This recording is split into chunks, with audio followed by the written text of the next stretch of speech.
from Abuja to Kaduna and back. Abuja, of course, in Kaduna is at the Regasa train station, and things have improved. I think there have been a few more coaches that have been added to the fleet, and of course, there's always a rush now on account of the hazards on the roads when kidnappers are operating, but they have also been taken care of in recent times. Indeed. Not just that, Kingsley, the comfort also is quite alluring. A lot of people, want to feel the comfort, be comfortable as you make your journeys, and I think the Abuja-Kaduna train ride is quite, an experience you don't want to miss. But also to mention is the completion of the Itakpe-Ajaokota rail line, which traverses the states of Delta, Edo, and Kogi, and that's after 3 decades of being abandoned. So we are told, and indeed commercial activities did commence at the start of that trail access, especially with the haulage of cargo, which of course takes the pressure off our highways, hopefully. That's right. Now, despite the drawback of the coronavirus pandemic, the Lagos-Ibadan standard gauge rail line also had, as it were, a test run, which was carried out last year with new coaches and locomotives for the route. All right. Now, of course, certainly that is one leg of the bigger project that is expected to terminate in Kano. That's to say now the other leg will run from Ibadan through a number of other cities before terminating in Kano. Kano, indeed. So with the Lagos-Ibadan standard gauge becoming a reality, expectations have risen to the roof for the delivery of other railroads that have been awarded, just like, Kingsley earlier indicated, the end part, the Ibadan, that's Lagos-Ibadan-Kano corridor, which, we earlier referred to. Now, there's also Maiduguri, Port Harcourt, Abuja, Itakpe. That's the Itakpe to connect to the Abuja, capital city. And there are quite a number of others that are on the master plan. Now, apart from the relative growth in the rail sector and, of course, the ongoing rehabilitation of some of the major arterial roads, the waterways are other aspects of transportation with tremendous potential for facilitating the movement of people and goods around the country. Okay, so let's talk about the waterways. Now, Onitsha River Port, which has been fallow and underutilized since it was built in 1983, received containers, we're told, from Onne Seaport last year, and that's during a test run. And the second phase of the test run is expected this year and will involve the movement of containers from Lagos to Onitsha and then back to Lagos. There are, of course, high hopes of opening up the waterways in the country as a viable alternative means of transportation that will, of course, also facilitate higher intermodal transportation means in the country. Certainly, if you would like to know more about the transportation outlook for the year with the principal focus on the maritime and rail sectors, stay with us in our conversation segment on Good Morning Nigeria today. I'm Kingsley Osadolo. Good to be back and Happy New Year to our viewers. Indeed, Kingsley, I should say, we gladly welcome you back. And you are indeed looking refreshed, if I may use that word. Tell us about your travels, your journey. We were talking about transportation. Well, how seamless was it? It was, probably not the classic example. I flew, so... Yes, how did it go?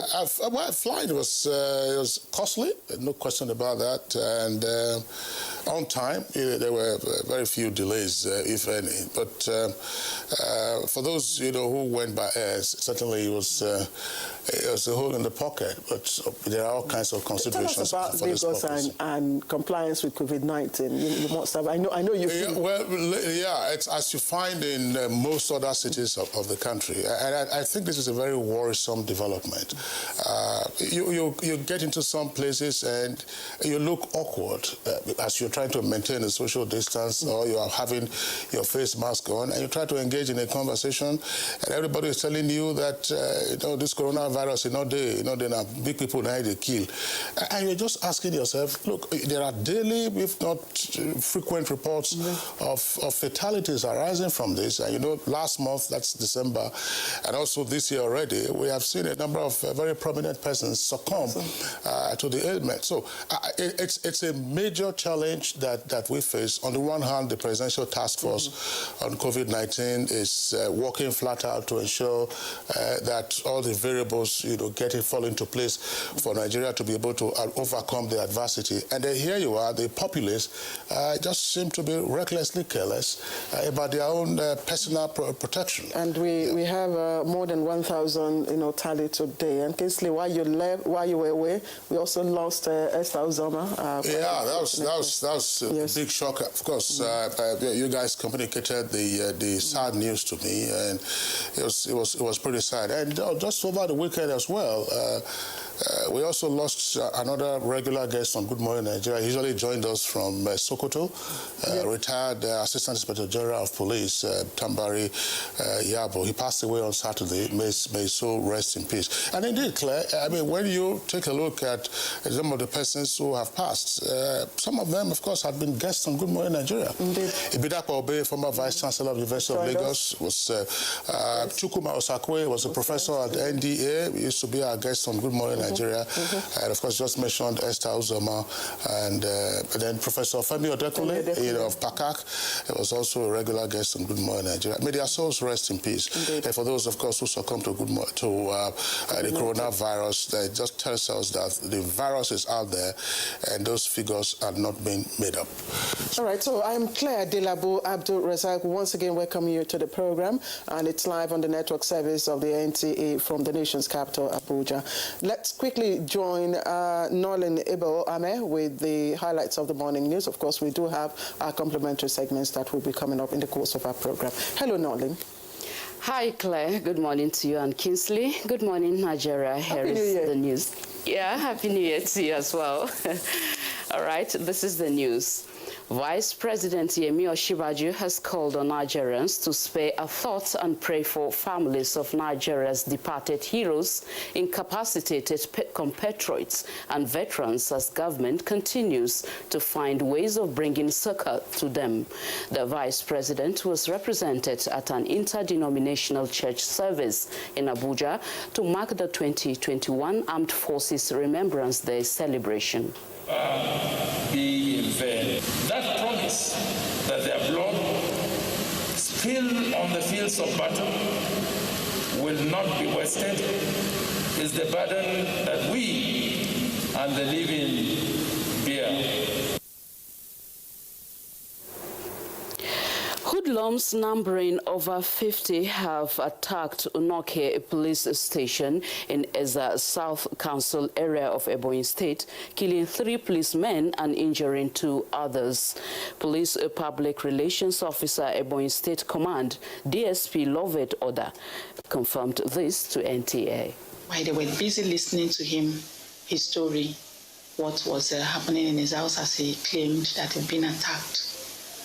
The 2 in his back opened fire, started shooting at the policemen, and more than 50, or according to them, 70 of them trooped into the police station. It was already an anarchy, and 3 policemen were shot to death. There is 2 inspectors and 1 sergeant. Investigation is seriously going. The Commissioner of Police have also vowed to do everything within his power. I'm talking about within the ambit of the law to ensure that the perpetrators are brought to book. Traders are counting their losses as goods and property worth billions of naira were consumed by fire Sunday morning at the popular Kubo Furniture Market along Nyanya Abuja Road. It was reported that the combined efforts of firefighters and desperate traders took several hours to contain the devastating fire. I didn't know what to do. I'm pleading to the federal government, please, come and help our people, please. Many of them, their money is gone, their source of livelihood is gone. The fire was too much. One of my warehouses, we offloaded, is not quite long, we offloaded 40 feet worth of more than 40-something million. everything burned down. If government can provide us fire service station and give us government security, all this will come to control, because people here, sometimes when marketers are gone, the enemy will come and put the fire. Industrial machines, all my small machines, all the goods I bought that I will use for this January, all of them got burnt. To health now, 1,224 new COVID-19 infections have been recorded in Nigeria in the last 24 hours as the nation crosses the 100,000 mark of total confirmed cases 11 months into the pandemic. The Nigeria Center for Disease Control, NCDC, says the new infections were reported in 16 states and the FCT, with Lagos reporting 653 cases, Plateau 63, Benue 48, Zamfara 45, FCT 42, Rivers 27, Ondo 26, and Adamawa 26. Kaduna recorded 22 new infections, Edo 18, Ogun 16, Imo 12, Kano 9, Yobe 6, Ekiti 5, Jigawa 4, and Oshun 2 new cases. Nigeria has so far tested 1,025,560 samples, and active cases nationwide have increased to 18,699. Total discharged cases are now 80,030, while the death toll is now 1,358. The federal government has assured Nigerians that COVID-19 vaccines that will be brought into the country are safe, effective, and will be administered to Nigerians free.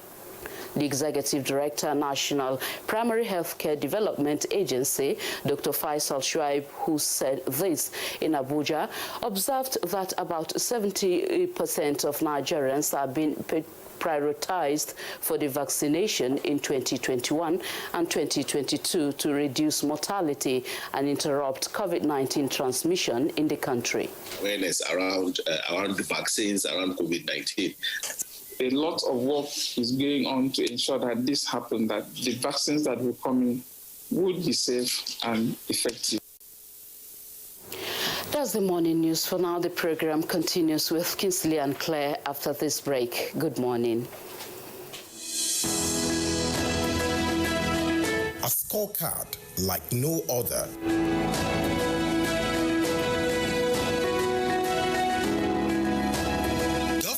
Put in place measures and initiatives principally targeted at youths, women, and the most vulnerable groups in our society.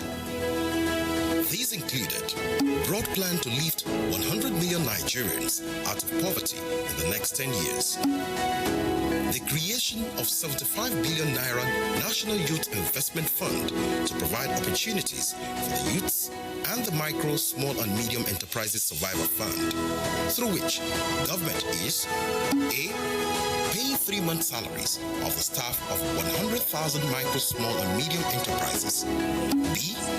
paying for the registration of 250,000 businesses at the Corporate Affairs Commission, C. giving a grant of 30,000 naira to 100,000 artisans and guaranteeing market for the product of traders. These are in addition to many other initiatives such as farmer money, trader money, market money, N-Power, N-Tech, and N-Agro. These and more in spite of a recession and a global pandemic.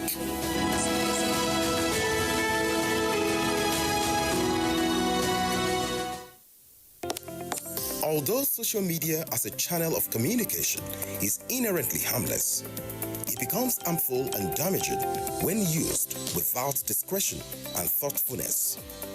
Bad social media users spread rumors and fake news without verification.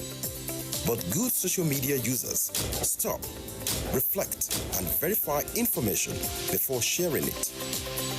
Be a good social media user stop the spread of fake news. Verify the authenticity of your source and use social media responsibly for a better Nigeria. This message is brought to you by the Nigerian Television Authority, NTA, in collaboration with the National Orientation Agency.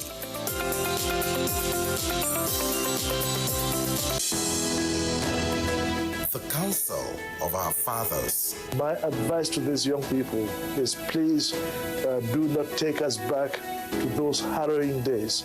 You probably do not know what it is. Nigerian youths, let's build our nation together.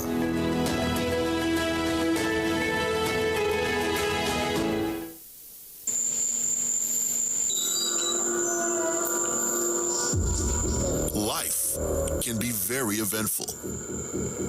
We curiously expect things to happen, even when we don't know what. Our human nature makes us like and repost lots of information. Some are unverified, inciting anger and hate. Sometimes innocently, other times the urge to break it first. This, in most cases, has caused destruction in many nations.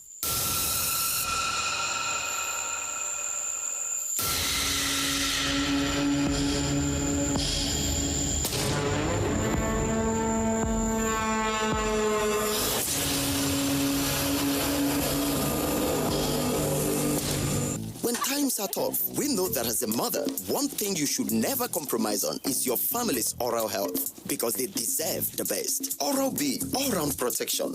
Its great value, it protects your mouth from harmful bacteria and also protects you against tooth holes and gum problems which can lead to tooth loss.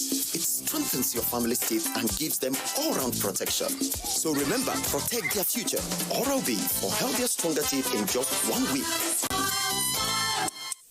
Dear customer, link your Airtel number to your national identification number today. Here are easy ways you can do it. Dial *121*1# on your Airtel line and follow the prompts on the screen. Type in your 11-digit government-approved NIN number. You will receive a confirmation message to confirm your entry. You can also visit www.airtel.com.ng/NIN to link your phone number to your NIN. If you do not know your NIN, simply dial *346# to get it. No stress, no wahala. Airtel, the smartphone network. All right, it's time for newspaper review. Just up next.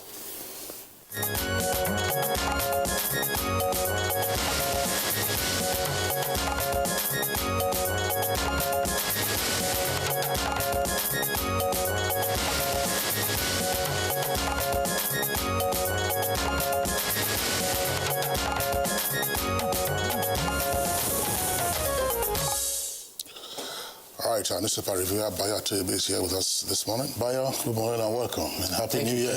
Happy New Year, welcome. I hope you had a restful time. Absolutely. Good morning, Claire. Asking him. Good morning, Nigeria. So you wait until a few weeks down the road and you see whether my cheeks will still be chopping. No, but it's good to go have a rest. I think very soon I will retaliate. We will retaliate. We will retaliate. I'll appreciate that, and your family will appreciate it the more. All right, let's get on with the Punch. And the Punch has, the front page is quite busy. Let's begin with the lead story. It says, it's unsafe to reopen varsities now. COVID-19 guidelines absent, and that's attributed to ASU. The writers there, 3 of them, says students shouldn't return to crowded hostels' classes, declare lecturers. Holding physical lectures now will be disastrous, says FUNAB ASU. And we won't expose our members to health hazards, UNICAR lecturers. That's quite interesting. And the picture story is, I think that the Indonesian military, during a search and rescue operation for the air flight which crashed on Saturday shortly after takeoff from Jakarta Airport. That happened on Saturday. It's all there. Other stories. Fire touches NIS headquarters, that's Immigration Service. That also happened yesterday evening. And Abuja Furniture Market also located at the Kugbo area, that's along Yanya Karo axis on the outskirts of Abuja, also burnt down. Anambra Motorcycle Parts Factory was also not left out in the whole fire incident. All happened yesterday. Details of this fire incident you can find on pages 4 and 5. Again, Autumn self-isolates. PAMSEC family test positive. Autumn self-isolates as PAMSEC family test positive. And we're in haste to sack Fintiri from power, as Governor Abu. Details of that on page 11. Now, stories trending at the foot of the paper. 28 gunmen killed as Boko Haram invades Yobe community. Kogi gunmen kill Saudi-based oil expert after ordering last prayer. That's on page 4. Now, varsity workers plan 3-day protest over IPPIS and 40 billion naira sharing. It's on page 7. Let's take you to above the nameplate. Above the nameplate says Electoral Act amendment won't guarantee free polls, and that's coming from INEC. And oil nears $56, that's per barrel. Federal government may reintroduce fuel subsidy. And details of that on page 27. Okay. Kingsley. All right, let's also take a look at the window page of the Daily Trust newspaper. Immediately below the name flag says, Lagos police stations still in ruins as operatives battle rising insecurity. That's page 3.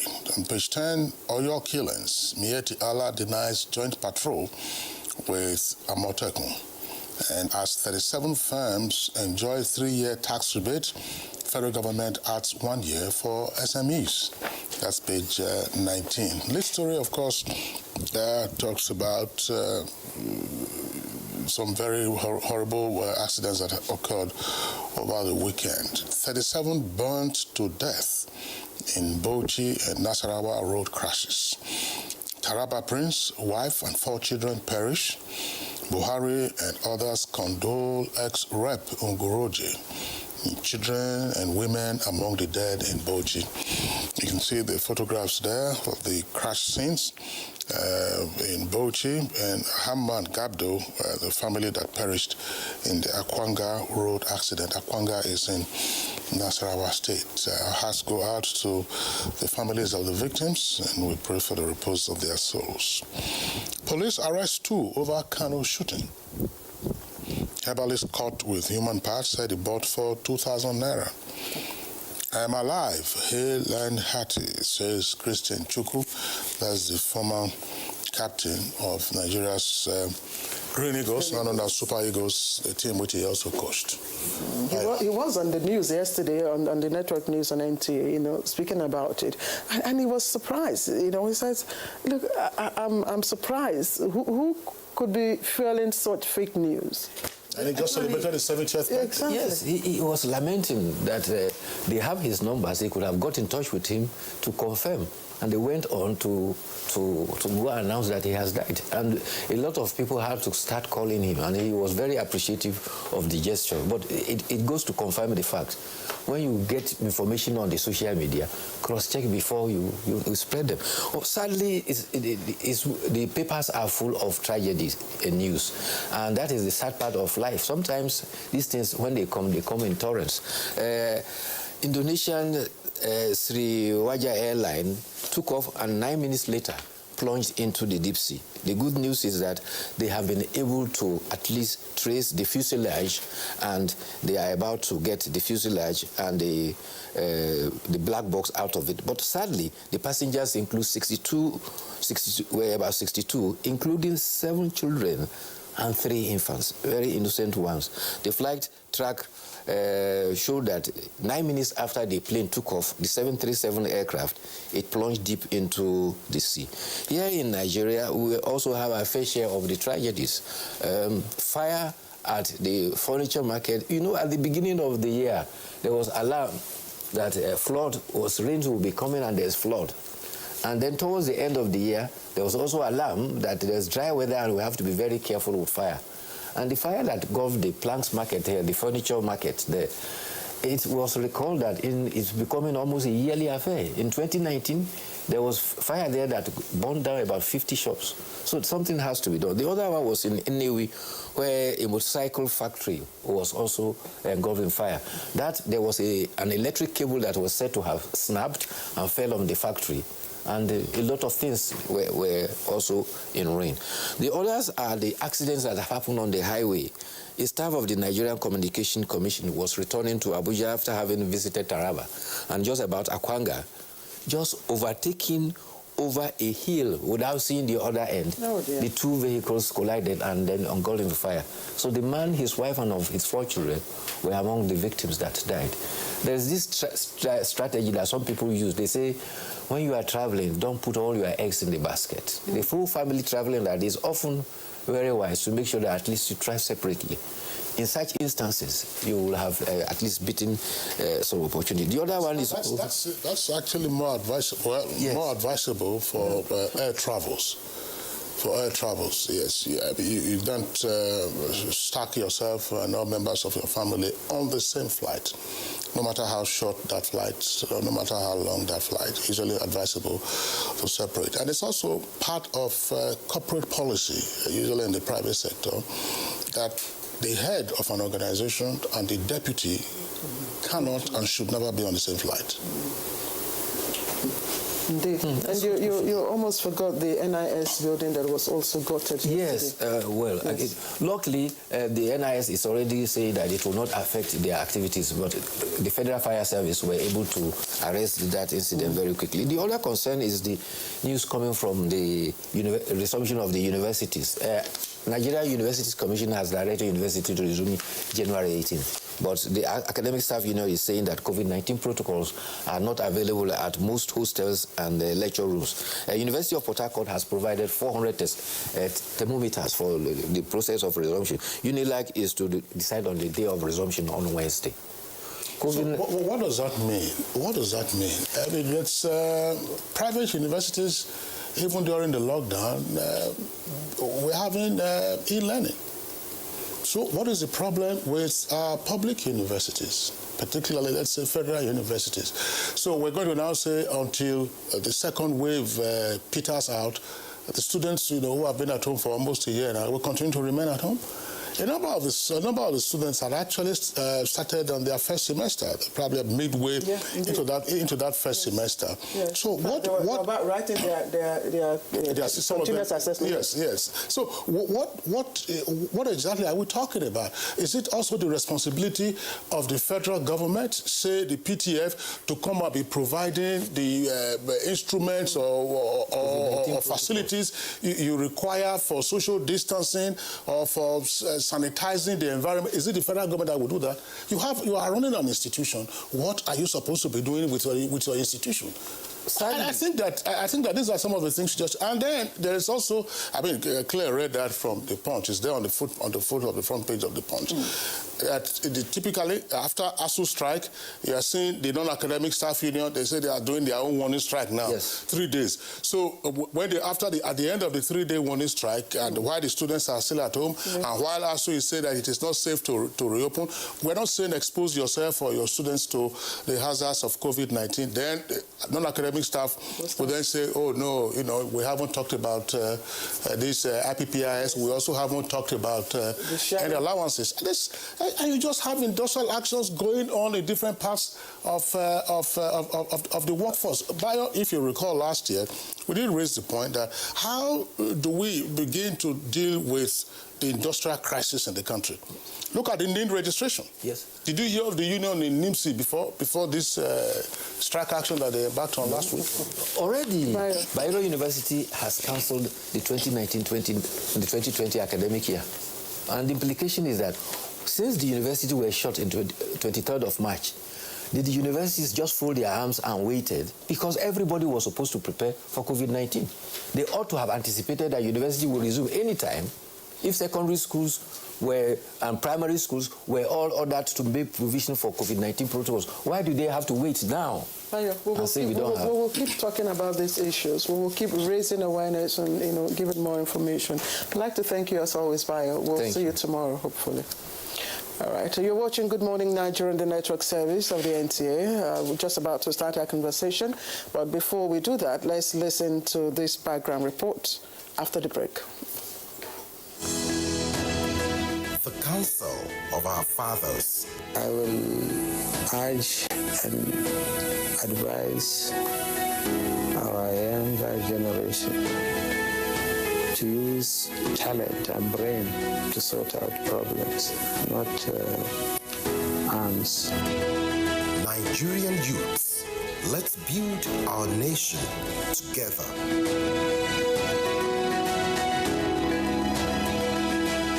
In my house, we may look alike, but we are very different individuals. My adorable twins, they look so alike, but they don't like wearing the same things. And my little man, I had to find out the hard way because I've been trying to teach him my way. He loves to learn his own way because doing things his way is more fulfilling. Everybody believes their way is best. That's why Golden Penny Pasta is our favorite meal because due to its non-stickiness, it allows me to satisfy everybody just the way they want it. Golden Penny Pasta, made with durum wheat, is tasty, nutritious, a source of protein and fiber, and non-sticky. So you can cook, serve, and eat your pasta just the way you like it. Go on and enjoy your Golden Penny Pasta the way you want it. With Golden Penny Pasta, your way is best. Nigerian youths are about the greatest assets the country has at the moment. It is therefore not surprising that the administration of President Muhammadu Buhari is strategically responding to the yearnings of the youth through multiple projects and programs. Youth entrepreneurship support years by Bank of Industry, the Youth Investment Fund by the CBN, and several other conditional cash transfer programs. Recruitment of 774,000 social workers, majority of whom are youths, and so many other projects that are beneficial to youths directly or indirectly. If the administration can do all this, definitely with a degree of patience and time, it can achieve more. Nigerian youths must come together to say no to terrorism, no to vandalism, and no to all disruptive tendencies. Hashtag Youth for Greater Nigeria, pacifying the youths, unifying the nation. These days, people get their news and information from more media sources than ever before. Some of the news and information given are fake, unverified, doctored, and manufactured to create confusion, stir disaffection, and cause disunity. Before you believe or share any news, ask yourself, is this real? Is it from a credible source? Is it verified or verifiable? Fake news is dangerous. Whether you do it for fun or for political gains, real people can get hurt. Fake news, don't create it, don't spread it. This is a public service announcement from NTA. For over 70 years, we've protected our homes against germs together. And now is no different. So let's disinfect and protect our floors and surfaces every day. Dettol. Protect what's worth fighting for. Do you know that 35% of every girl child and women are raped on a daily basis? Some are killed in the process. Some take their lives in shame. Others remain emotionally dead for life. It is sad. This culture is not ours. Definitely not African. How did we allow bad culture to infiltrate and take over? Even if you lack fear for the law, what of fear of God? And you, why do you cover up rape acts when it happens? Remember, a problem shared is a problem half solved. Never cover any rape act because a rapist is a murderer. It could be you or your loved ones next. Women must be treated like the prize giant they are. Say no to rape.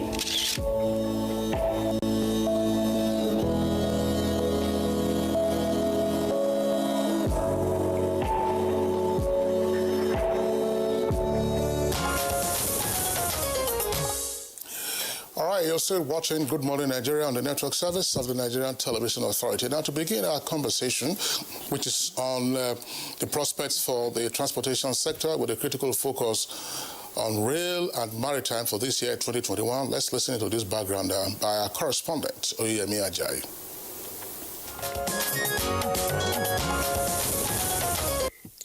Transportation is inevitable for movement of people, goods as well as services from one point to the other. It links people, services and goods by air, land and water. The transport sector in Nigeria got a boost in 2020, especially with more train coaches and locomotives brought into the country to expand the rail sector. Milestone achievements were recorded in railway and maritime development. The Warri Ajaokuta Itakpe Standard Gauge Railway, which was abandoned for decades, was completed by the present administration and has commenced commercial activities, especially the movement of cargo. The Lagos-Ibadan rail line, awarded by the administration, was also completed and test run already carried out as the first part of a new 2,733-kilometer Lagos-Kano standard gauge line.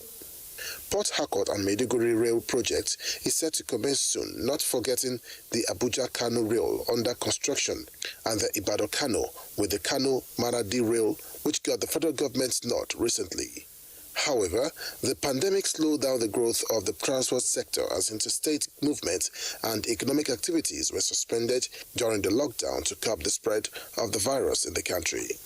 Even when lockdown was eased gradually, passenger traffic reduced to allow for physical distancing and other COVID-19 protocols enforced by the government. The maritime sector got the attention of the federal government with efforts to sanitize, transform and digitize the industry. The launch of the Deep Blue project was applauded by experts who see it as an effort to ensure safe waterways in the country. Reviving the Onitsha port, which was abandoned for 42 years, was a major achievement aside the rail line construction connecting the port, which is already at an advanced stage. For 2021, analysts have projected better fortunes for the sector. For example, the econometric models projected that the Nigerian GDP from the transportation sector will rise to 27 billion naira. Now, to achieve this, the question is how will the sector grow in the face of COVID-19 pandemic? What are the prospects for improving mass transit of people and goods, as well as achieving intermodal transportation in 2021? Guests on Good Morning Nigeria will provide answers shortly.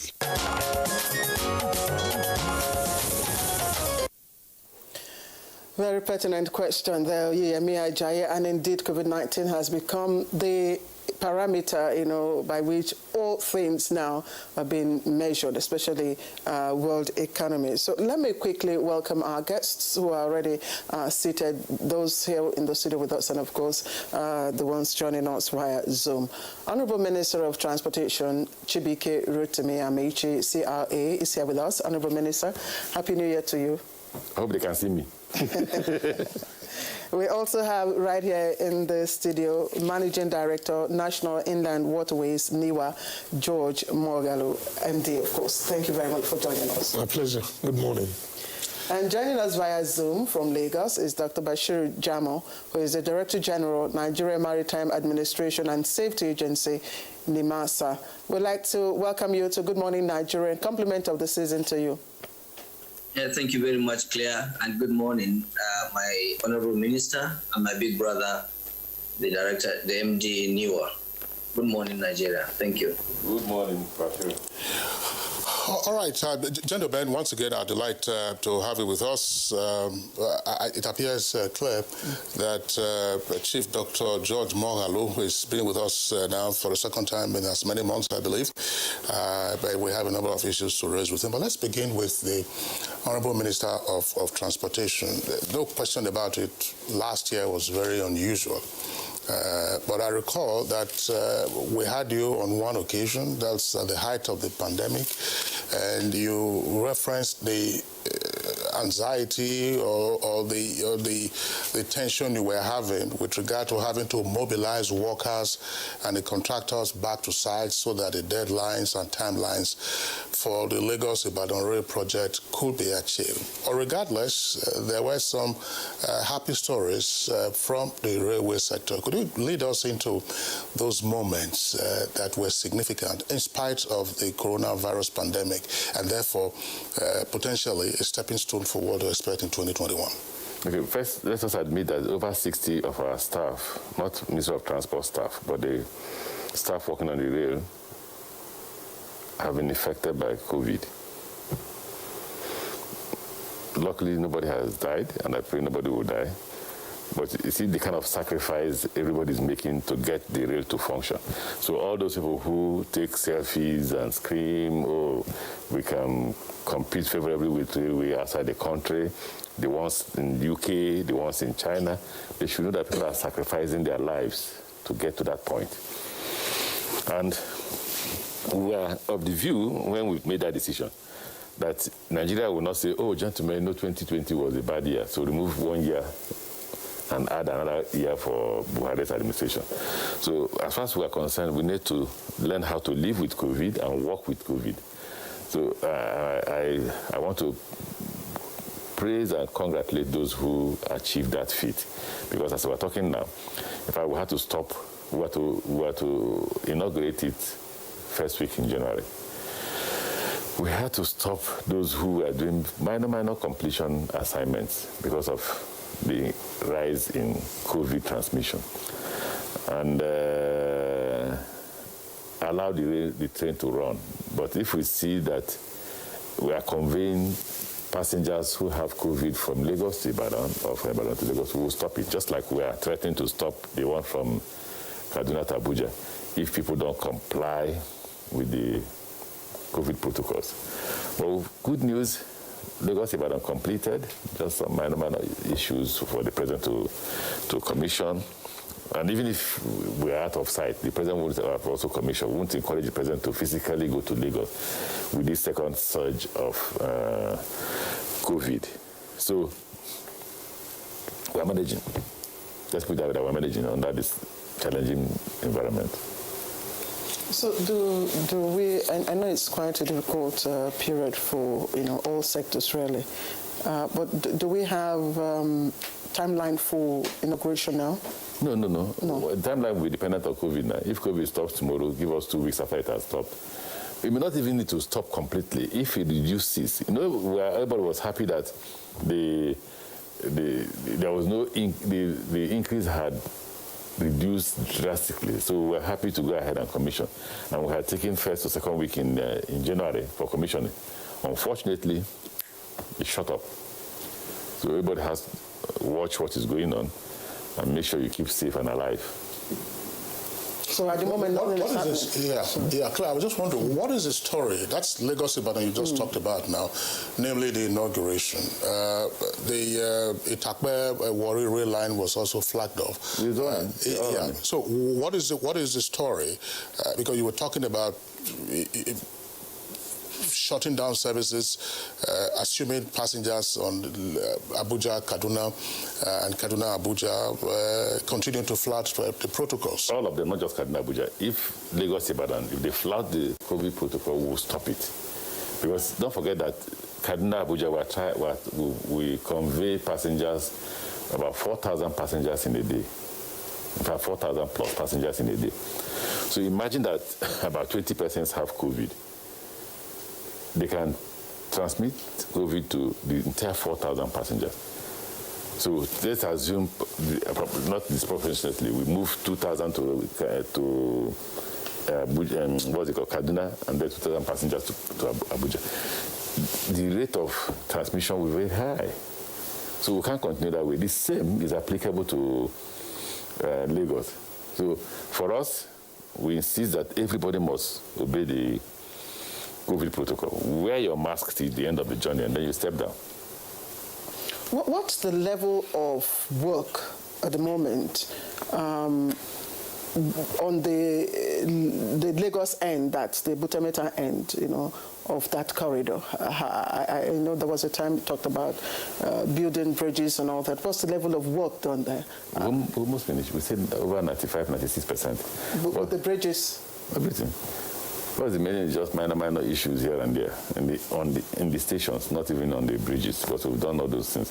We can run. People are taking, the only thing they're not doing is they want to allow them to use the stations, so they don't destroy anything. That's one. So you have some minor things in the stations, like the hardware of the furniture. If I just say the station furniture, and that's all that's remaining. Are you going to retain because I know somewhere in Ilukpeju you used to have this level crossing or something. Where's Ilukpeju in Lagos, Ilukpeju where you have the real cross-section. I don't know where it is. Is it near Agege? No. Ilukpeju is on... Ilukpeju bypass. Bypass, Henry Stevens Company. Do you know Ubima bypass? Where? Ubima bypass. Ubina. That should be somewhere around Rivers where you were talking about. In the current local government area. The point I'm making is, you may know Ilukpeju. I don't have to know it. The point. So I don't know what you're talking about, but anywhere there are about 30-something bypass that we are building. Lagos State government is also building some, right? But the one I know that we've openly, where we have underpass. The cars have to go under and the rail have to go on top. Is the one close to Agege, around the Keja. That's been completed. A lot of the bridges, either overpass or underpass, a lot of them have been completed. Okay, so we're not going to deal with the level crossing anymore. It depends on. The problem with Nigeria is that on their own they create their own bypass. Nobody wants to walk to where there's a bridge. Nobody. Every village is writing to you, please create one for me here. So it means that we will literally be building for, not even for communities, for individuals. When indeed you need to walk to a bridge, it's the same on the road. See, why people die on most of our highways is because they don't want to use the pedestrian bridges. Well, one of the issues that had been on the cards that has to do with the intermodality from the ports to the railways, to other centers. What is the situation now with the rail connectivity inside the Tinkan and Apapa ports and therefrom to other locations? Well, when we say we've completed Lagos, Abuja, Lagos, Ibadan, it also includes, even though there's still some minor work going on that should be going on inside the port, but at least by the time the President commissions, the first set of goods can leave, because there are over 3 to 4 rail lines inside the port. At least the first 1 to 2 rail lines can convey cargoes out of the seaport, while we complete the remaining 1 or 2. Well, no, I'm sorry, Honourable Minister. I'm just wondering. Some of those rail tracks got disused over the years. If you were coming from Apapa, for instance, you will see the rail tracks coming through Igomo, Butemeta, past Costain, Butemeta, and straight on. Is there any work going on there? Don't claim in Lagos from the ports. I'm just asking because based on my understanding of the geography of that location, so that if the President commissions, as you are saying, and the services become available, can they truly service that area? I'm asking this question because I'm sure you are familiar with the traffic gridlock in and around the Apapa area. And only a couple of weeks ago, the Lagos State government said it was taken over from the presidential task force, apparently, passing the vote of no confidence on that. So are we therefore, I'm just saying, I said apparently, it's not an assertion, apparently, but are we therefore saying that if once the President commissions the Lagos-Ibadan rail service, that we are likely also to see a huge drop in the traffic gridlock arising from haulage out of the ports? Okay, I don't think you are right to say the Lagos government statement is a vote of no confidence on the federal task force, which essentially was led from the office of the Vice President. The Vice President dissolved it because the responsibility of traffic rests with the state government, right? Even though he transferred it to the Ministry of Transportation. When we went there to see the situation, I went there. Myself and the permanent secretary came to the conclusion that Lagos has to lead because traffic is their responsibility. The next thing we saw there was indiscipline. So it has to do with enforcement, law, the enforcement of law. That's why the Commissioner of Police, Lagos State, is an essential partner to the solution of that traffic gridlock. So we set up a committee, which like I said in my last interview, is a bit confusing for me because the permanent secretary is in the committee. So if she's in the committee, then she has to head the committee. With the Commissioner of Police, Lagos State, Commissioner of Police Maritime that deals with MPA, and the Ministry of Transport, Lagos State Ministry of Transport, and others. That's the committee the Lagos State governor was referring to, because I called him and said, look, people have to take charge because traffic is the responsibility of the state government. Now, to respond to you, I've already answered that question, but you didn't want to believe my answer. Either you didn't want to believe or you didn't hear me well, maybe because of the mask. I said to you that we're already in the seaport, right there. But at the seaport, when you come into the seaport, is one track, single track. Inside the seaport, we have turned it into about 4 tracks. So I said to you that once the President commissions, at least 2 of those tracks will be available instead of the 4, because COVID is not allowing us to complete all. So at least 2 will be available to convey cargoes out of the seaport. That's not the answer. It just simply means that, yes, cargoes can leave the seaport, but instead of the 4 tracks we provided to get to different quays, we are sure that 2 can be available. Functional. Mm-hmm. All right. Honourable Minister, I still like to stay with this interconnectivity or intermodal connectivity.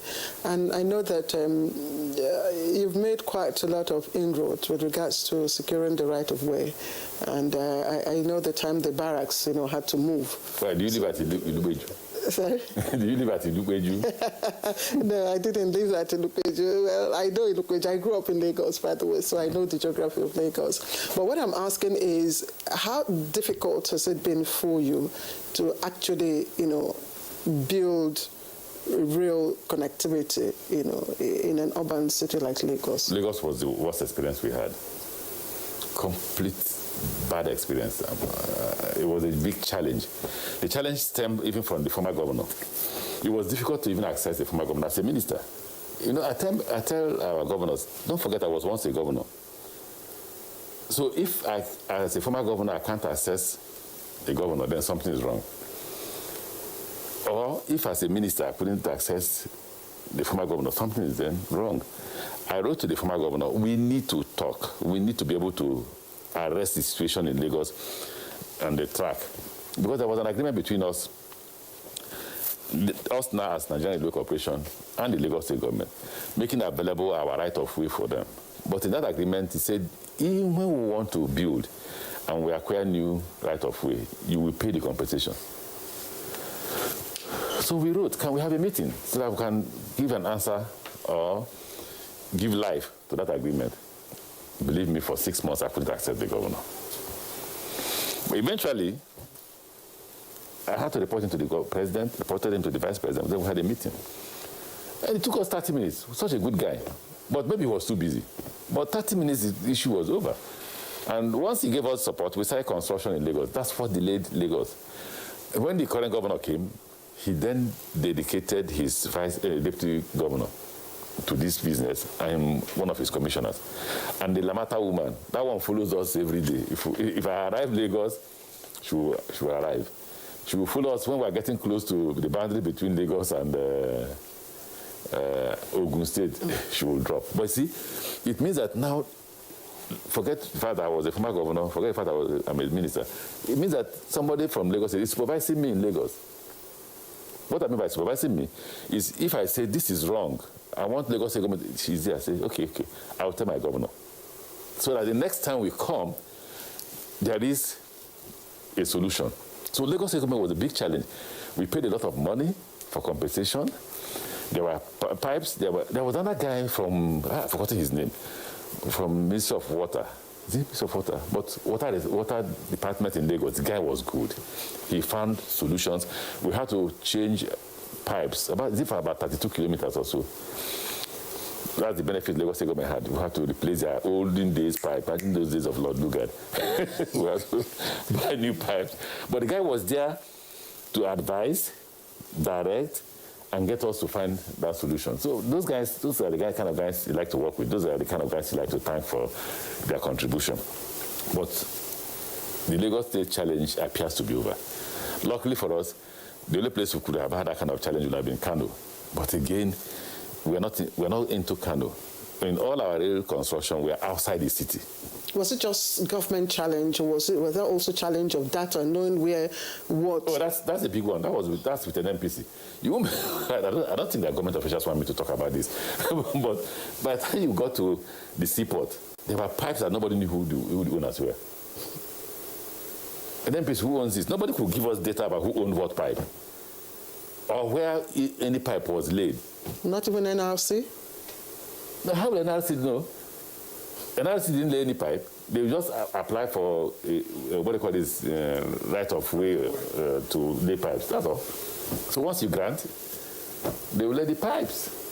So we had to get a firm. No, the team had to get a firm from Italy that came with an equipment to even identify where the pipes were in the first place, where the pipes were, before we began to identify who owns what. So as we got an MPC, that's when we began to know who owned what. There are parts that were not even functional. We didn't know who owned them, so we threw that out of the way. I hope there's been an archiving of the information from this Italian consultant, because again, that's part of the challenge. By the time you are out of office, years down the road, people want to undertake repairs, and they say, "Oh, we don't know where the pipes are." No. The way we built it now, it's not a business. The way we've gone about it with an NPC, forget the pipe that at the beginning they didn't know who owned what pipe. Mm-hmm. But by the time, it would be wrong to even say they didn't know who owned what pipe. We're right to say maybe some people didn't want to be of help. Maybe. But now I think concealing information? I don't know how to put it, but it was difficult for us to access that information. And then we had to identify that information from outside. Don't forget. We had to pay extra by getting a foreign firm with equipment from outside, brought in the equipment and identified all the pipes. The first is to locate it before you can even identify who owns it. It was difficult to identify where they were. But with that equipment, we were able to identify everything and then got an MPC to come in to give us approvals. We awarded the contract for people to relay the pipes. But again, expertise, which Nigerians don't have.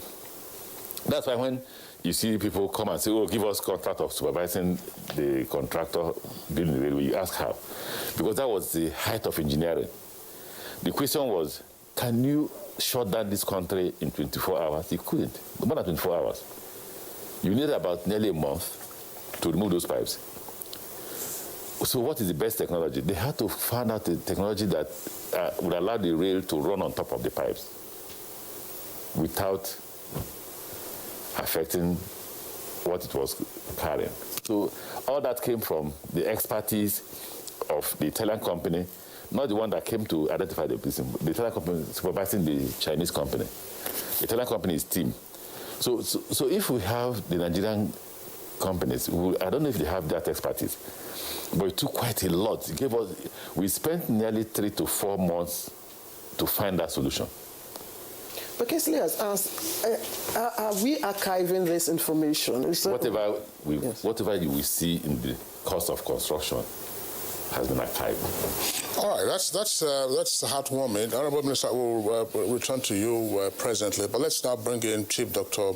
George Moghalu, Managing Director of NIWA. Dr.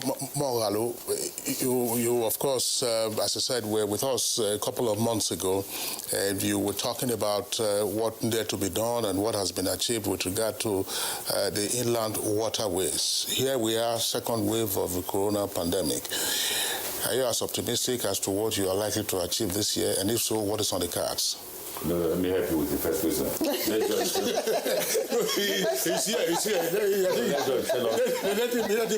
Let him tell us about Onitsha Seaport. He started from that last time he was with us. Yeah, but ask him since then whether there's been any progress. No. Because I'm tired of hearing it. Honorable Minister, you know, you are our guest. So we will frame guest as another person. All right, so Chief. To be honest with you, I would have been surprised if my minister didn't receive I would have been disappointed if the minister didn't. So please take the two questions. Yes, I will. But we hope that he will also be comfortable to answer about Barrow Port and access. Yes, fine. He will. Let me thank you. Barrow too is on his desk. Thank you very much. The truth about it is that, like the minister said in the course of his explanation, we have to live with the pandemic. Is a reality that is confronting the entire world. It's not about Nigeria now. It's about all of us. So we have to settle with that and then walk around it and be able to do what we have to do, because we cannot continue with the sustained excuse of pandemic, and then we don't have to do what we're supposed to do. So we are conscious of that fact, that the challenge is there, but we are working around it to make sure that we don't lose steam, we don't lose mileage, we'll continue with what we are doing. So having said that, like you asked again with regards to where we are, with regards to the Onitsha River Port issue, yes, we are making steady progress. With the approval of the Honourable Minister, we're able to do the virtual due diligence. That's what we did last time. And then the documentations are ready. We are getting some more information both from ICRC, because it's not something that starts and ends between NIWA and the ministry. If it was a matter of just NIWA and ministry, then I can always assess my minister, and then I can always... almost 4 years. That's before I came. I inherited a challenge that I'm addressing. I'm only 1 year in office. So, but we're making steady progress. I'm very confident, very, very confident. So steady progress with regard to the concessioning or management? No, the concessioning, because that was what I met on the table when I came in, and we all agree there is a need for us to concession that port. The few things we've been able to do, like you mentioned in the course of your initial introduction, with regards to bringing the port back to life, we are conscious of that fact. We started on our own as a management trying to create activity, opening up the port for cargo to come in using the badging process. Barely immediately before the Christmas holidays, we were able to license 5 organizations that are interested in badging. We've issued them the formal licenses, and on the 11th, on the 14th, I'm supposed to be in Lagos because they want to move cargo. To be able to achieve that and then make that place fully functional, we have engaged the importers, because one thing about the importation business is that it is the importer who decides or who determines where he will import his goods into. You can say, I want to import it into Lagos, I want to import it into Port Harcourt or Calabar. So, and because Onitsha is not yet a port of destination, what we are now doing is to engage the importers themselves so that they can now buy into the process of badging their goods as they arrive Lagos, so that one, we can remove them from the roads, two, we can also help in the decongestion process of our ports. So basically that's where we are, and hopefully once we kick off that process, I'm sure that it's going to impact heavily on the economy. Good enough. I know most of our efforts geared towards boosting economic, transactions, badging of goods and decongesting, the roads and all that. But are we also looking at, because I know Lagos and maybe very recently Rivers, really dwelling much on passenger, transport. Rivers just inaugurated or commissioned the jetty, and what Lagos is doing. So are we also concentrating on that, trying to make our inland ways, usable, passenger usable? Yeah. Not just for barging. Not only and, for cargo. Yes, not I only for understand cargo. that. Yes, I agree with you, and we are doing a few things in that line. As we speak now, we have some private sector participants that we are dealing with that are already into passenger movement, especially in the Lagos axis. Tomorrow being a Tuesday, I'm having a meeting with a partner that wants to resuscitate the between Calabar Oron axis, bringing in their pontoon. They have their own pontoon they want to bring in, so that and their own ferries. There's also a firm that has a strong American connection. What kind of pontoon? Pontoon to move, excuse me, to move I know pontoon. to move their vehicles, because as a young man, I was visiting Calabar even before the Itu Bridge was built, and we were using pontoon to move vehicles across between Calabar and Oron, and then using the motorized vessels to cross. So we're talking with an American firm. They have showed interest, but you see, like we all know, with the security challenge is one issue they come up with. Any moment you engage them in that discussion of increasing the volume of our passenger movement by water, they raise the issue of a security challenge. Unfortunately, Minister is here. Every strong effort is being made to address that with the support of the security agencies, our own newer police within our own little space. We're also engaging them actively, providing them with the required logistics to ensure that we address that as a fundamental challenge. Because if we're going to decongest our roads, that is one viable, not just in terms of demand, but also in terms of economic, revenue. Yes, that we should also be looking at. And I don't know if we're giving it enough attention, really. We are giving it enough attention because, if, for example, if you get into Lagos now, there are some organizations that have increased their vessels. I'm going to next week to commission another vessel by Texas Connection.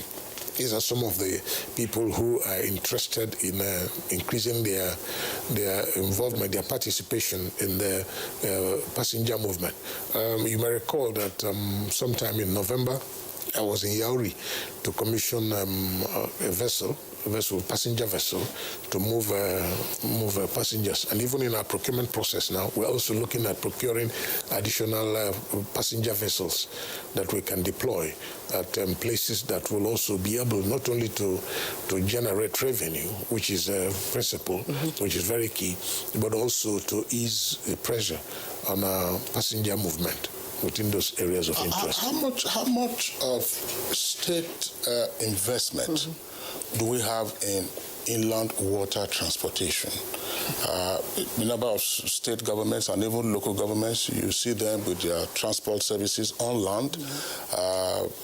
In the Second Republic, when Lateef Jakonde was governor of Lagos, I recall that there were two ferries that were commissioned then, Tafaji and Babakekere. But how much are state governments involved in inland waterways transportation, either in terms of getting the assets or in terms of founding a company and then leasing out the management to some others? Because it would appear that from what one can see, that's to say it would appear, these are mostly private sector operators, and in some cases they would appear also to be not too well organized, and therefore you have the frequent incidents of accidents on the waterways.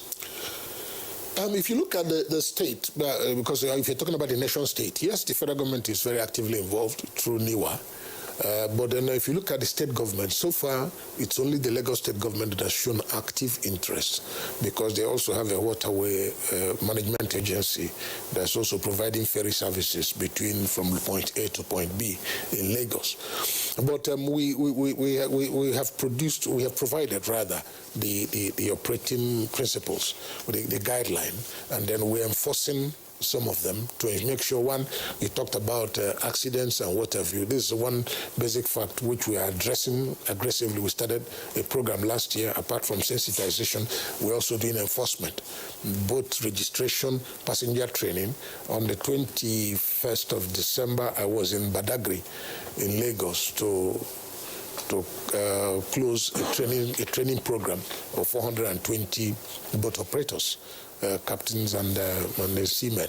We had a 3-day meeting there where we are doing their training. In Warri today, like I said the last time when I was here, we started a school, a training school. We have we have boat operators, captains, and everybody's being trained, and we re-licensed them.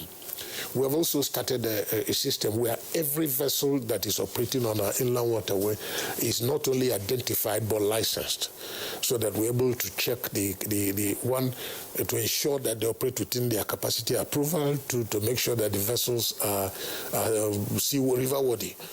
Because before this time, you find somebody just knock up anything and carry passengers and then go and dump people on the water. For NIWA, excuse me, practically all the jetties we operate, there are basic principles that you must adopt. For example, you cannot go to any of our NIWA jetties without being properly kitted.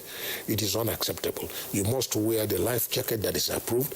What a lot of people don't know is that it's not all life jackets that are life jackets, because life jackets expire.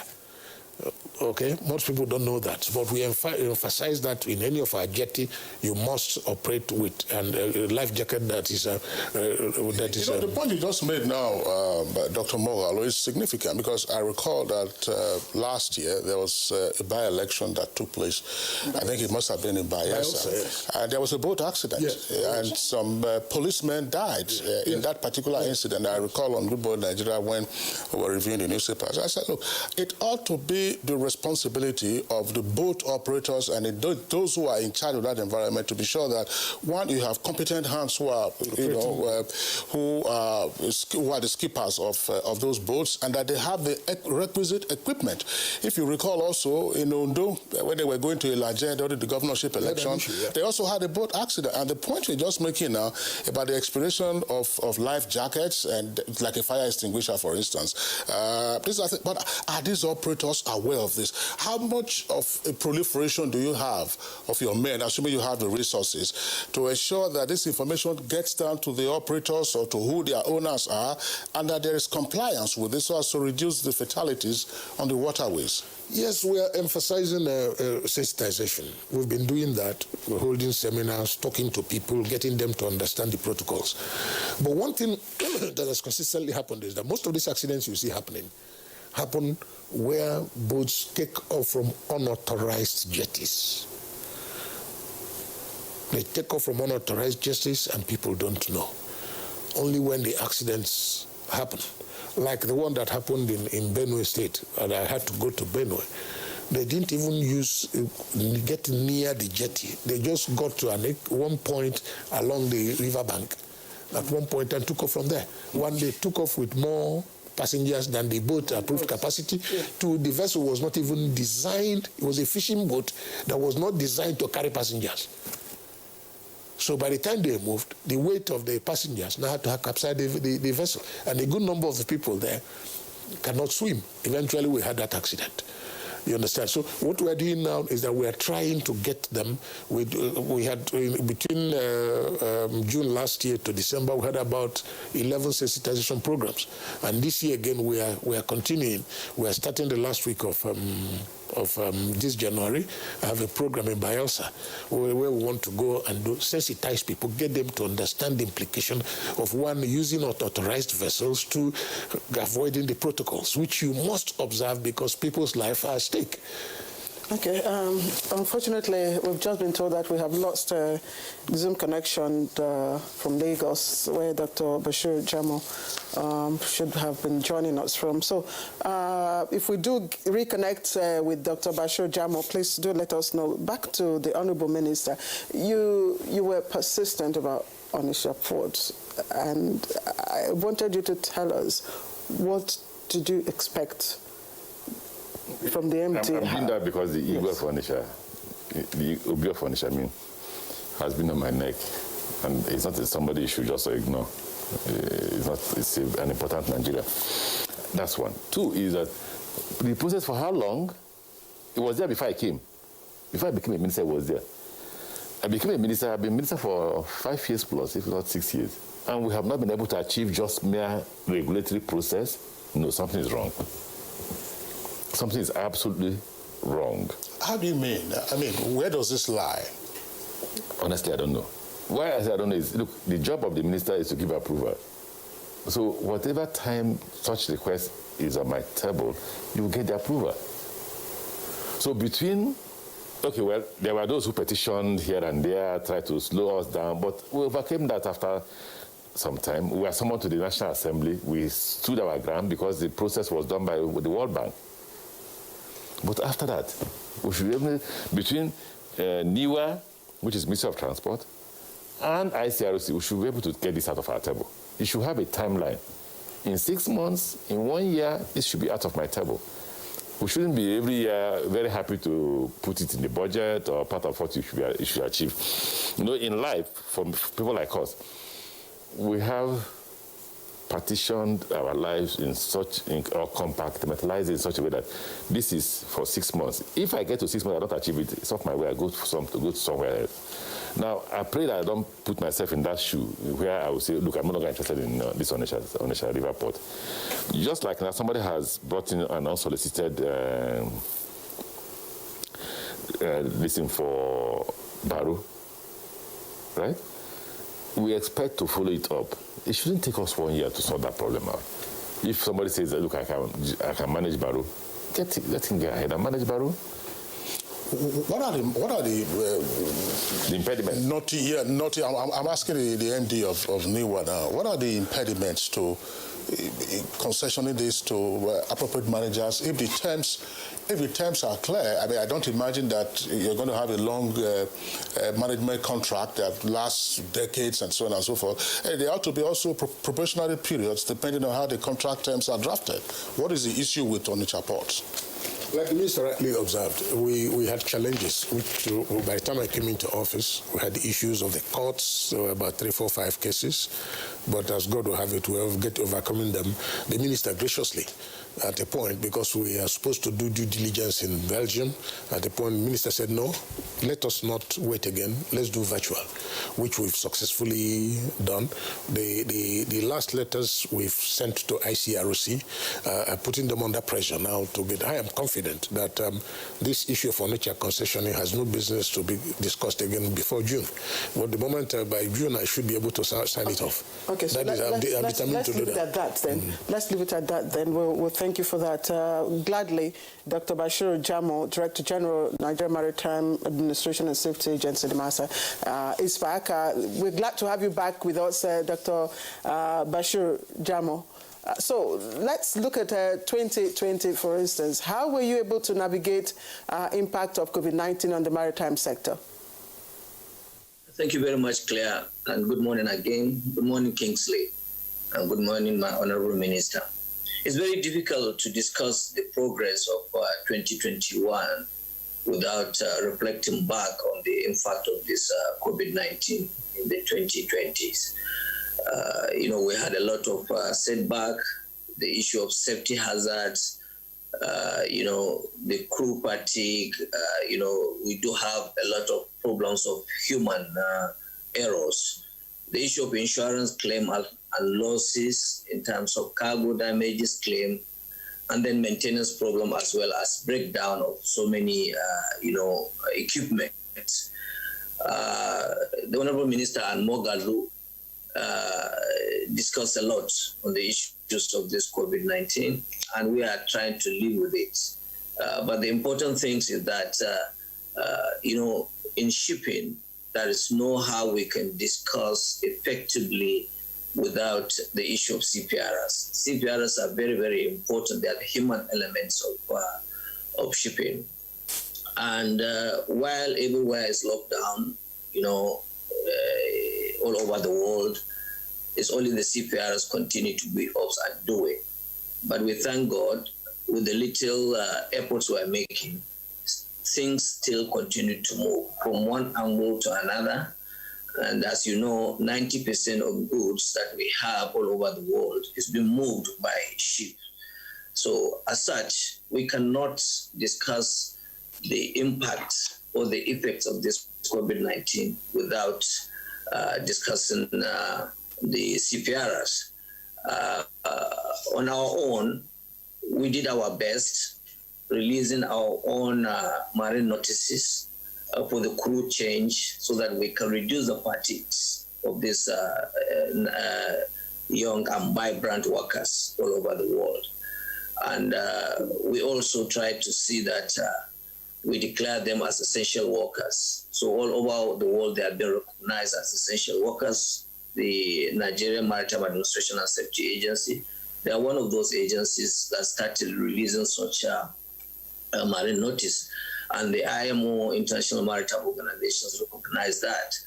Now, having said that, what we will have to expect in the 2021 is the issue of the maritime security. First of all, I would like to sincerely appreciate the Honorable Minister of Transportation, who has been up and doing in terms of ensuring that the issue of Deep Blue projects has been taken up. This is a contract awarded since 2017. It has been going up and down due to certain political reasons and other things, and it's the first of its kind in Africa. And what we are seeing today, the emergence of total spectrum of the solution of maritime security, not only in Nigeria, not in Nigerian territorial waters only, but also up to the Gulf of Guinea. And the entire gamut of the security apparatus of Nigerian maritime domain rely heavily with this, the Deep Blue project. As of today, we receive more than 80% of these maritime assets. And if we don't have this security, there will be no transport. As you can see, our own revenue continue to dwindle because of the lack of effective security, not only within Nigeria, but also in the Gulf of Guinea. Recently, we have gone around to inspect these assets, and the assets are well received. More than 85% of the assets at hand. What is just left now is the human elements in terms of training. And this training also has been affected by the COVID-19. Most of the country now, they started opening up, and the countries that are, addressing this issue of trainings includes Europe and United States of America. By 18th of January, we expect to send another set of trainees so that we can deploy this asset within the first quarter of 2021. By the time we deploy these assets, we are saying bye-bye to the issue of insecurity. The second segment, what we will have to expect, is the issue of the SPOMO Act, that is the Suppression of Piracy and Other Maritime Offences Act 2019. In that also, I would like to sincerely appreciate our lawmakers for passing that particular act, and Mr. President for assenting to that bill, and then the Honorable Minister of Transport, who is now looking into the guidelines for the implementation of that act. With this, we have a total framework, legal framework, to be able to, address the issue of the legal aspect of this maritime insecurity. Before now, whenever we arrest these hoodlums and criminals, we don't have specific laws to try them. But now we have the legal framework. As you are aware, we already started trying most of these criminals with the convictions secured at Port Harcourt Federal High Court. Our 3 foreigners have been tried, and then they have been convicted.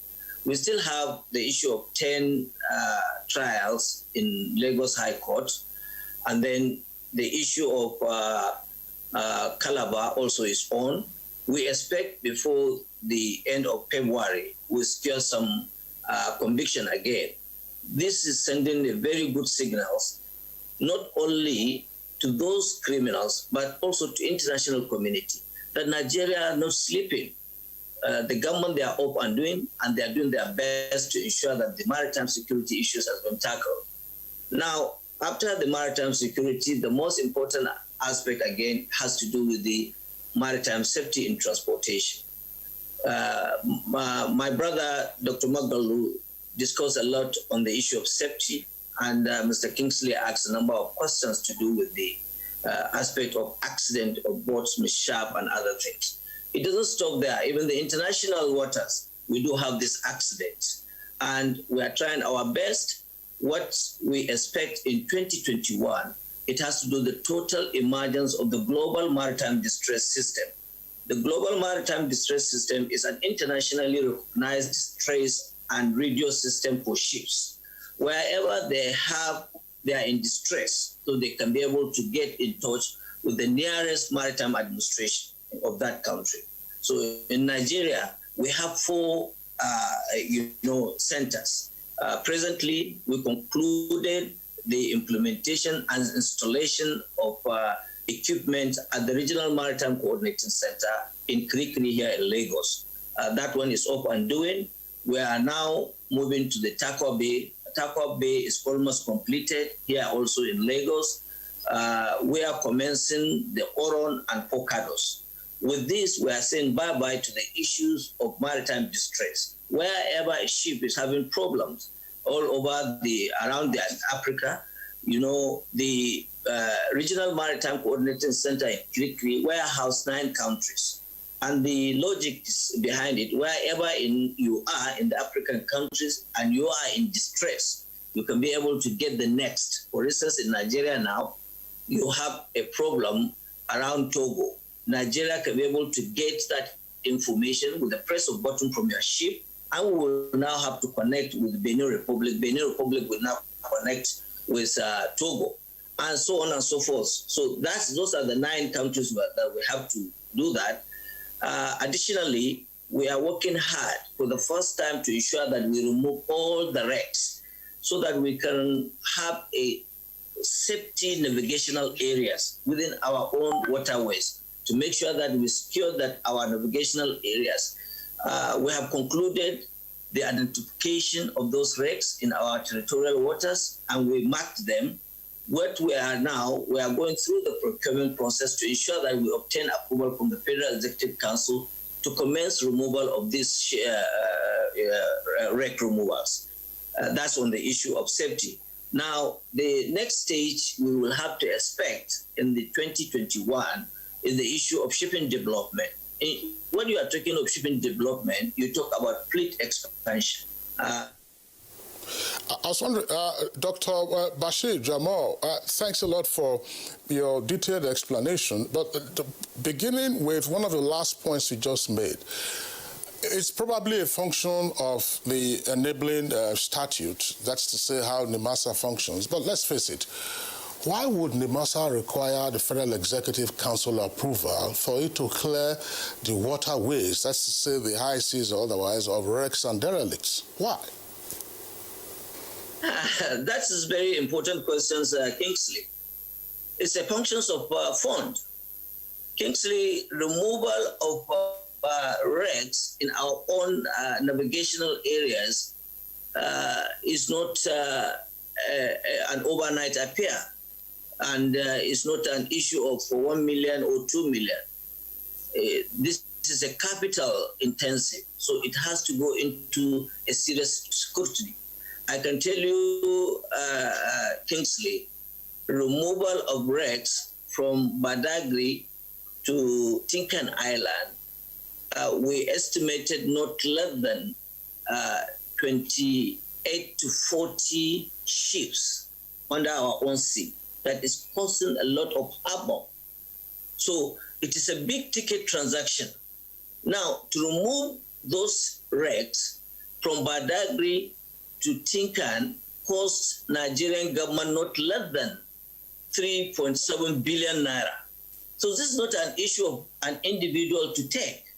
Now, you are now going to look at the issue of a western zone, that is the Lagos territorial water.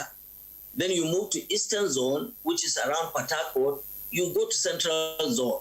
If only from Badagry to Tinkan cost us over 3.7 billion, you can imagine when you escalate the entire cost to the whole Nigerian territorial water. I assure you we are not going to part away with not less than 12 billion. And in so doing, the federal government must know what process, what are the procedures, where are these wrecks, how large are these wrecks, and then remember, after spending this much, the wrecks itself is an asset, because when you remove it, you will have to recycle it, and people will come and buy. The government would like to know what value are we getting back from this asset. So it's not a matter of a one-day affair. You can see if you littered your own cars, dead cars around the street, you can imagine what kind of havoc can cause to the individual motorist. Talk less of our own waterways, because you may not know what is under the water. You are navigating safely with your ship. At the end of the day, you find yourself crashing with those ships. So that is what the procurement process requires. Each and every segment of government, they have their own threshold. The threshold of expenditure for removing wrecks, in as far as the issue of our procurement, National Procurement Act is concerned, it must go to the level of the Federal Executive Council. Jamo, thank you. We have a number of tweets, but before we take them, just to last this question for you. I know in the past we've had huge number of youths from the Niger Delta being trained as seafarers, quite a number of them. And the complaint at the time was when they do get the skills, they come back with no jobs. So has that changed?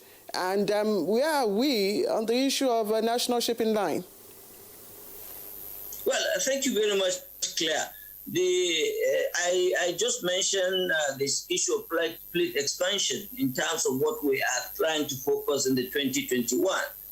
In Nigeria, investing in ship acquisition is a very huge amount.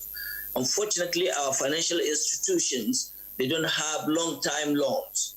When you are going to borrow, in Nigeria, maybe the window that you can get maybe maximum 2 to 3, 4 years. When you are acquiring a ship, it takes you not less than 20 years to start reaping the benefit of that. So our financial institutions, they are not structured in such a manner that individuals that intends to invest in shipping or procurement of ship, they will have to go and get such loans. Unfortunately, most of the stakeholders rely heavily on what we call cabotage vessel financing funds. And in 2021, we expect to see for the first time, these particular funds will now come to the stream. We started collecting this money since 2003, but for one reason or the other, we were unable to disburse such funds. So with the disbursements of funds, Nigeria will have the opportunity to start procuring ships that these young Nigerians will be able to benefit for employment of this. Well, I agree with you, number of them will come back from their training without a job, but I want to assure you, Claire, that we have a number of them that has been recruited both internally and external. I had discussions on one of the former governors of Benue State who sponsored some of his, citizens from Benue State who affirmed to me that most of those that he sponsored into this particular scheme, which is a special policy introduced by the federal government of CPR's development program, they are now engaged in foreign ships. They are not even in Nigeria. And if you hear their own salary, you'll be shocked. So while we are having a number of them without job, we still have number of them securing job, not even locally in Nigeria, but internationally. And we are working our best. By the time the issue of CBFF comes into full stream, we will now see the emergence of a lot of employment windows and opportunities for these younger Nigerians. All right, Dr. Jamal, thank you very much. We still hope to retain you and get back to you in the course of the remainder of the conversation. You're watching Good Morning Nigeria live on the network service of the Nigerian Television Authority. We're taking a short break now. When we return, we continue with our guests.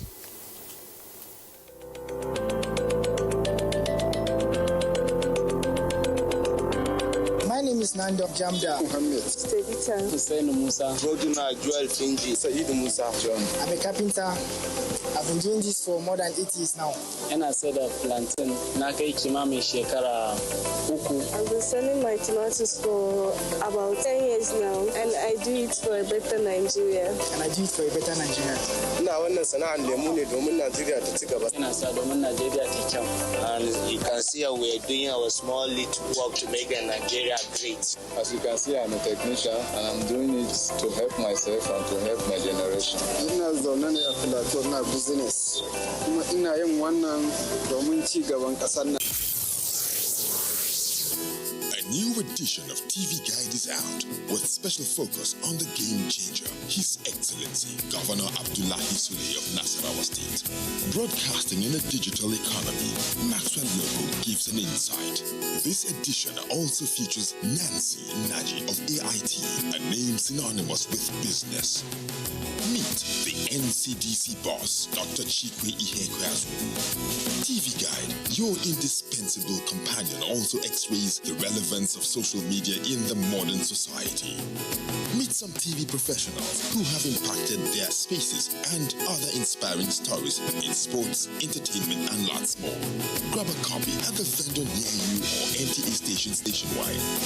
TV Guide, your indispensable companion.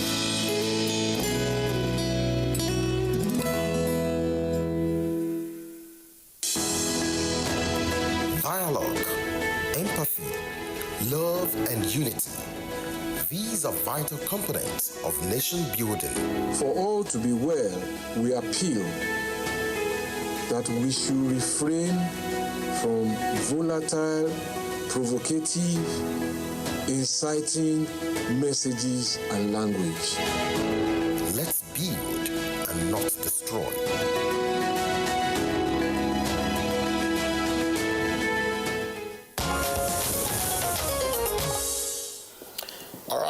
You're welcome back. Still, Good Morning Nigeria, reaching you on the network service of the Nigerian Television Authority. Let's bring in again Dr. George Moghalu with regard to clearing the inland waterways of derelicts and wrecks. These are abandoned vessels, and we do know that sometimes this can also pose challenges. The Massa DG was talking about, of course, our territorial waters, but for the inland waterways transportation system, how much of a nuisance are these derelicts and wrecks constituting, and what has been done about them? It's a very serious challenge. Nobody can lose sight of that fact. It's a major challenge, and what we do, it takes a process, almost the same process with what the DG Nimasa said. You identify them like we have done. When you identify them, you mark them. Then you now seek for the necessary approvals for you now to remove them. Wrecks, some of the accidents you have that has happened in the inland waterways are a consequence of the wrecks that you find in the course of our channels. So the challenge is there, and it is also being addressed because we have our mandate, which includes removing all those wrecks within the waterways, and then we are pursuing it.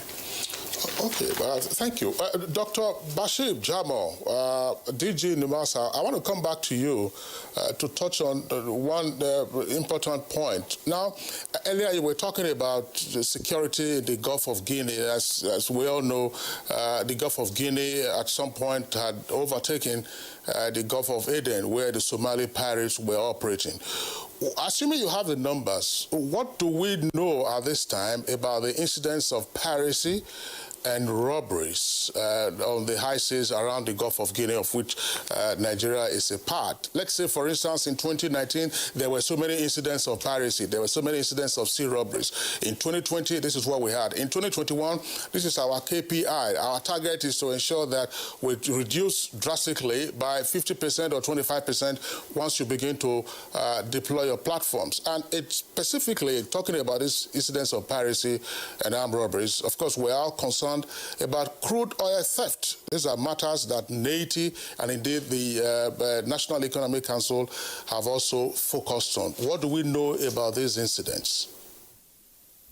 Thank you very much, Kingsley. I think the issue of these incidents is very worrisome. worrisome in the sense that we have been hearing the issues of Somali, the issue of Gulf of Aden, the issue of, Southeast Asia and the Indian Ocean in terms of insecurity. So one thing with this insecurity is an international phenomenon. In those days, when the issue of Somali up undoing, in Nigeria, we were a little bit calm, and we thought that all is well. So, Mr. Kingsley, if I can describe the issue of insecurity, it's just like a pure water. You go to Tinkan Island Sea, you drop a kind of the nylon of pure water into the sea. If you watch that pure water, nylon, it will move and circulate up to America and come back to where you drop it. And that is the issue of insecurity in our own waters. Anywhere you hear of insecurity, if you don't tackle it, so it will come back to you. Today, when we used to hear Somali as the most dangerous water, Nigeria is being tagged as the most dangerous water in terms of maritime security. But Mr. Kingsley, all hope is not lost. The instances of crucial and curtailed piracy is something that has to do with the international affiliation. It's a kind of syndicated business. But from your questions, what we expect in 2021, a couple of weeks ago, we see the emergence of this act, or maybe average in a week, 6 times. So it's almost 1 vessel per day. But we thank God from 2 to 3 weeks ago, we have a little calm water now. Now, this issue of maritime deep blue assets is the greatest joker we have as of today. And sincerely speaking, I must appreciate my Honorable Minister of Transportation, because that singular policy or the singular assets, the singular spectrum of those assets was his own initiative. And this is how a strategic leader is supposed to think. How do we, or what do we do? Because the entire asset, if you see it, for instance, if I have time, let me give you the number of assets we have. First, we have 2 special mission vessels, all kitted with communication gadgets that can see the what we call C4I. That is the center where our own intelligence is being gathered. Then we have 4 unmanned drones. We have 3 special mission helicopters. We have 2 special mission aircraft. We have 16 ammo tanks. We have 17 fast interceptors boats. Now, each of these assets can see and interface with each other, gather information, and pass to other, assets. With that, real time, on time, to be able to check such any attack or any things that may come against our own territorial water. Now, the information they are gathering, it will be on air, at sea, and on land. Now, when you gather the entire information, you come with images. And these images comprises of the attack from the pirates, attack on our pipelines in terms of crude oil thefts, attack on armed banditry and armed robbery from these hoodlums. So at the end of the day, we have a total spectrum that will look into the entire gamut of security within our own territorial water. So, unfortunately, Dr. Jamo, the clock is ticking away, and we just have to interrupt today and bring in the Honourable Minister. I'd just like to loop two questions into one. First, how are you handling the demand and security issues on the Abuja-Kaduna road? And with Africa now operating a single market, did our transportation master plan envisage a collapse of, interregional borders? Difficult question to answer. Until you see after. Yes. Until you see it operate, you can't reach conclusions easily. Let's be careful the way we conclude on that. And the first question about security, have you been attacked? Has anybody said to you the train has been attacked since 2016? The implication is that there are security measures, and they're not things you discuss on television.